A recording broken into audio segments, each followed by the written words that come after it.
नमस्कार दोस्तों, तो चलिए केमिस्ट्री के मोस्ट इंपॉर्टेंट क्वेश्चन देख लेते हैं जो कॉम्पिटिटिव एग्जाम के हिसाब से बहुत इंपॉर्टेंट है, बहुत बार ये पूछे भी जाते हैं। देखिए फर्स्ट क्वेश्चन है द यूनिट ऑफ मोलैरिटीज। देखिए मोलैरिटी का यूनिट क्या है। अब मोलैरिटी क्या है, नॉर्मैलिटी क्या है, तो अगर आपको डिटेल में पढ़ना है ना तो बहुत सारी वीडियोस मैंने बनाई है, वो आप जाके देख लेना। अब यहाँ पे देखते हैं जो मोलैरिटी होती है, जो कोई भी सोल्यूशन हम मोलर का बनाते हैं या फिर नॉर्मल का बनाते हैं, तो गाइज वो होता है मोल्स पर लीटर, यानी 1 लीटर में हमने कितना जो है ऐड किया उसके हिसाब से वो मोलैरिटी नॉर्मैलिटी उसकी डिटरमाइन होती है। तो यहाँ पे देखिए ये मोल्स है और ये लीटर है। सिंपल है। यहाँ पे ऑप्शन दिया है मोल स्क्वायर लीटर -2 या ऐसा दिया है। अब आपको इसमें से फाइंड आउट करना है। तो ये मोल्स है और लीटर को हम ऊपर लेके जाएंगे, तो देखिए ये हो गया मोल्स। अब इसके ऊपर चार्ज कितना है, 1 है, यानी 1 है 1, ठीक है। और ये लीटर को हम, लीटर पे भी 1 है, इसको ऊपर लेके जाएंगे यानी ये वाला जो है वो हट जाएगा, इस पे आएगा -1, ठीक है। तो ये क्या होगा, शॉर्टकट में हम इसको LT लिखते हैं, ये होगा -1, ठीक है। तो याद रखना मोलैरिटी मोल्स पर लीटर होती है, यानी मोल्स 1, यहाँ पे मोल्स 1 और लीटर जो है वो -1। और यही अगर हमें ऐसा लिखना है तो हम इसको बोलेंगे मोल्स पर लीटर, और इस तरह लिखना है तो ये आएगा मोल्स इसका 1 और लीटर का -1, ठीक है। समझ में आ गया ना आपको ये किस प्रकार होता है। तो नेक्स्ट क्वेश्चन देखते हैं। The most abundant constituent of air is. अब देखिए एयर में कौन सा जो एलिमेंट होता है वो हम बोल सकते हैं कि मोस्ट अबंडेंट होता है। तो आपको पता होना चाहिए कि कौन कौन से जो एयर जो होती है मेनली जो एटमॉस्फेयर में, उसमें क्या क्या होता है। तो उसमें गाइस जो नाइट्रोजन होता है वो होता है 78%, ठीक है। उसके बाद ऑक्सीजन जो होता है वो होता है 21%। और यहाँ पे एक सवाल होता है जो ऑर्गन होता है। देखिए ऑर्गन अदर गैसेस में आता है और हम बोलते हैं कि अदर गैसेस जो है वो होती है 1%, ठीक है। अब यहाँ पे जो ऑर्गन है ये एक नोबल गैस है। नेक्स्ट क्वेश्चन नोबल गैस का ही है, तो वहाँ पे हम डिटेल में पढ़ेंगे कि नोबल गैस वगैरह क्या होते हैं। तो ऑर्गन जो है वो होता है 0.9%। तो ये भी क्वेश्चन गाइस बहुत बार पूछा जाता है कि कौन सा इनर्ट गैस जो है वो एयर में अबंडेंटली मोस्ट अबंडेंट जो है वो फाउंड होता है। अब यहाँ पे अगर हम बात करें, देखिए क्वेश्चन घुमा फिरा के कैसे पूछा जाता है। यहाँ पे बात करेंगे तो most abundant constituent of air का जो मोस्ट अबंडेंट कॉन्स्टिट्यूएंट है वो होगा नाइट्रोजन। पर यहीं पे अगर आपको पूछा जाएगा the most abundant constituent of air noble gas, अगर नोबल गैस के बारे में अगर एयर में पूछा जाएगा तो वो होगा गाइस ऑर्गन। ऑर्गन सबसे ज़्यादा जो है वो एयर में मिलता है, कॉन्स्टिट्यूएंट है एयर का, ठीक है। और बाकी 1% होते हैं अदर, यानी 1% में ऑर्गन भी आता है और बाकी कुछ जो बचा हुआ है वो अदर गैसेस में हम बोलते हैं, ठीक है। समझ में आ गया। नेक्स्ट क्वेश्चन है ऑल द नोबल गैसेस। अब देखिए नोबल गैसेस यानी कैसे होती है, उनकी इनमें क्या स्पेशल प्रॉपर्टी होती है जो नोबल गैस। तो सबसे पहले नोबल गैसेस यानी क्या होता है, जो उनकी रिएक्टिविटी होती है ना वो बहुत लेस होती है, यानी हम उसको बोलते हैं कि ये किसी के साथ रिएक्ट ही नहीं होते, ये अपने अलग रहते हैं, ज़्यादा दुनियादारी किसी के साथ करते नहीं है, फालतू का लोचा किसी के साथ करते नहीं है, मैं ठीक मेरा काम ठीक। ऐसे में जो होते हैं ना, जो किसी के साथ ज़्यादा रिएक्टिव नहीं होते, तो उसको बोला जाता है नोबल गैसेस। अब इसको गाइस नोबल गैसेस में आपको क्वेश्चन पूछा जा सकता है इनर्ट गैस, क्योंकि हम इसको इनर्ट गैस भी बोलते हैं, इनर्ट गैसेस भी बोलते हैं, या इसका तीसरा नाम भी आपको पता होना चाहिए, इसको एरोजन्स भी बोला जाता है, ठीक है। तो गाइस क्वेश्चन जो है वो नोबल गैसेस के हिसाब से पूछा जा सकता है, इनर्ट गैसेस को पूछा जा सकता है या फिर एरोजन्स का पूछा जा सकता है, पर तीनों के तीनों जो है वो एक ही है, यानी ऐसे गैसेस जो लेस रिएक्टिव होते हैं उनको बोला जाता है नोबल गैसेस। अब आपके इंफॉर्मेशन के लिए मैं बता देता हूँ कि नेचुरल जो नोबल गैसेस होते हैं वो कौन कौन सी होती है, ठीक है। नेचुरल नोबल गैसेस जो होती है, हीलियम हो गया, हमारा पता होना चाहिए, एक्स्ट्रा नॉलेज, नियॉन हो गया। इसके बाद ऑर्गन का अभी बताया कि कौन सा क्वेश्चन पूछा जाता है कि कौन सा नोबल गैस एटमॉस्फेयर में सबसे ज़्यादा क्वांटिटी में मिलता है। तो ऑर्गन जो है वो 0.9% प्रेजेंट होता है। तो ये मोस्ट इंपॉर्टेंट आप याद रखना ऑर्गन को, ठीक है। उसके बाद होता है क्रिप्टॉन, ये भी नोबल गैस है। उसके बाद होता है जेनॉन, उसके बाद होता है रेडॉन, ये एक रेडियो एक्टिव एलिमेंट है। तो ये तो हो गए नेचुरल, पर एक आर्टिफिशियल जो है वो भी नोबल गैस होता है, उसका नाम है ओगेनसॉन, ठीक है, ओगेनसॉन, इसका सिंबल होता है OG, ठीक है। ये एक रेडियो एक्टिव एलिमेंट होता है। नोट्स बनाते जरूर चलिए गाइस, ताकि आपको जो है वो पढ़ने में आसानी होगी बाद में। तो गाइस ये सब नोबल गैसेस है ये एक सिंथेटिक यानी आर्टिफिशियल जो बनाया हुआ जो है वो रेडियोएक्टिव एलिमेंट्स होता है, ये एक नोबल गैसेस है। अब इनकी जो स्पेशल प्रॉपर्टी होती है, अब आते हैं क्वेश्चन पे, एडिशनल इन्फॉर्मेशन तो देंगी, अब आते हैं क्वेश्चन पे। जो नोबल गैसेस होते हैं ना वो होते हैं कलरलेस। ऑप्शन में आपको दिया जाएगा कलरलेस होते हैं या फिर ओडरलेस नहीं होते, ओडरलेस होते हैं, कलरलेस नहीं होते, ऑल ऑफ दी, ढमका टमका।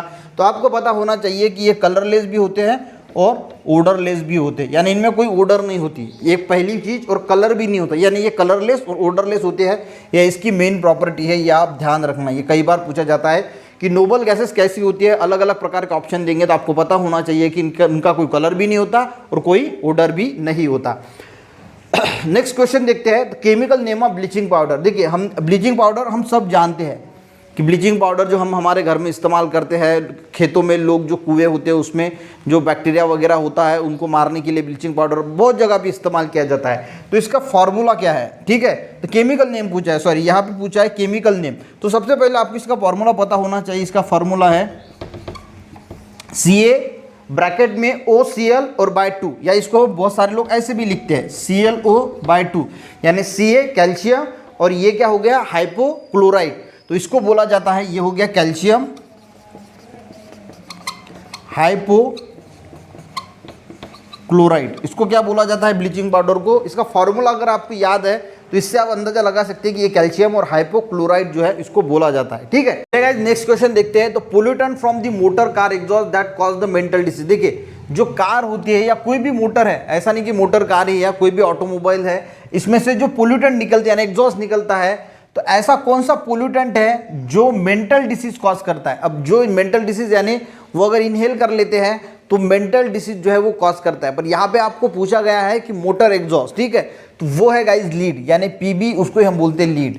यहाँ पे एक बात और याद रखना, एक और एलिमेंट है, एक मेटल है जो मेंटल डिसीज कॉज करता है, अगर उसकी वेपर फॉर्म में अगर हम उसको इनहेल कर ले, वो है मर्क्यूरी। मर्क्यूरी की जो वेपर्स होती है, मर्क्यूरी के बारे में एक चीज और याद रखना, ये ऐसा एक मेटल है जो रूम टेम्परेचर पे लिक्विड होता है, ठीक है।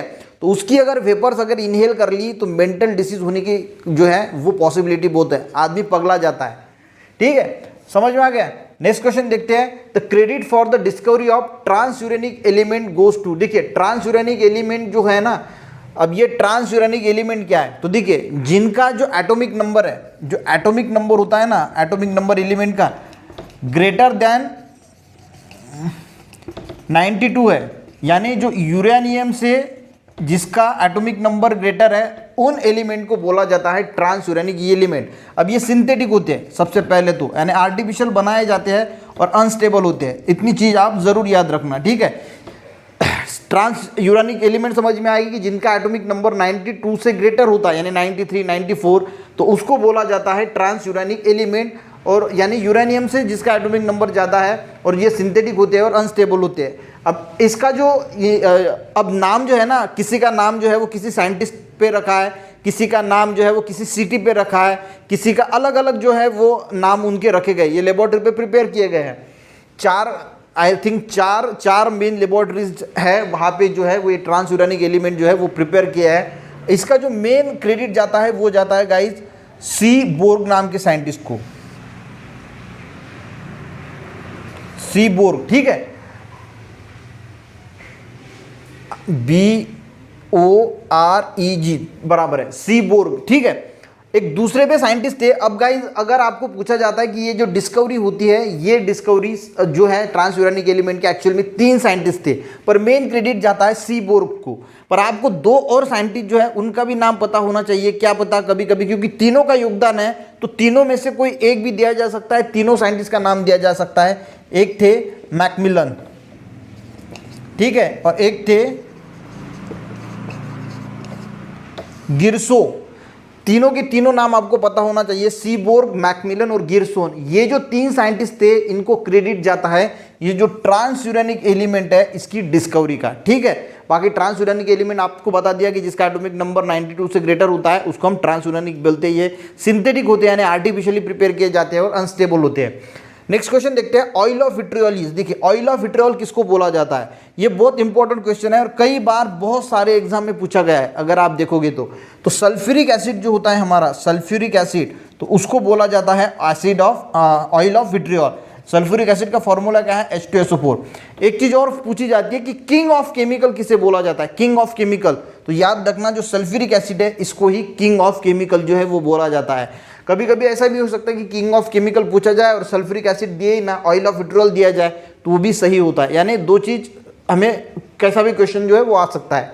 नेक्स्ट क्वेश्चन गाइस बहुत इंपॉर्टेंट है, क्योंकि देखिए जो domestic cooking gas consist of mostly, अब देखिए यहाँ पे क्वेश्चन क्या पूछा है कि डोमेस्टिक कुकिंग गैस मोस्टली यानी जो एलपीजी होता है इसमें मेनली क्या होता है। तो ये एक जनरल क्वेश्चन है जिसका आंसर है कि इसमें ब्यूटेन एंड प्रोपेन होता है। ठीक है, ज़्यादा परसेंटेज में ब्यूटेन होता है, पर कभी कभी क्या होता है कि ऑप्शन में आपको ना जो है वो ब्यूटेन और प्रोपेन दिखता ही नहीं, कुछ अलग ही दिखता है। तो ज़्यादा परसेंटेज में ये ब्यूटेन होता है। तो ब्यूटेन के दो फॉर्म होते हैं, यानी देखिए एलपीजी का मीनिंग क्या होता है, लिक्विफाइड पेट्रोलियम गैस।